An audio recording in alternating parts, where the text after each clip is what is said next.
আজ ব্যারাকপুরের এক ভক্তের জীবনে ঘটল বড় মার অলৌকিক আশীর্বাদ। ব্যারাকপুরের রণজিৎ এক সাধারণ যুবক, নিজের ছোট ব্যবসা নিয়ে বেঁচেছিল সে, কিন্তু হঠাৎই সবকিছু যেন উল্টে গেল।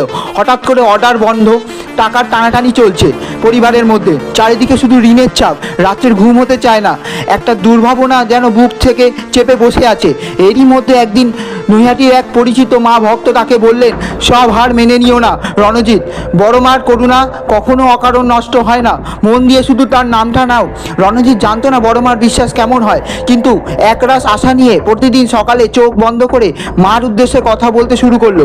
মন্দিরে নয়, নিজের ঘরের ছোট কোণায়। অবিশ্বাস্যভাবে ঠিক কয়েকদিনের মধ্যেই এক পুরানো ক্লায়েন্ট ফোন করে বলল, তোর পণ্যটা আবার দরকার, আর এবার বড় অর্ডার দেবো।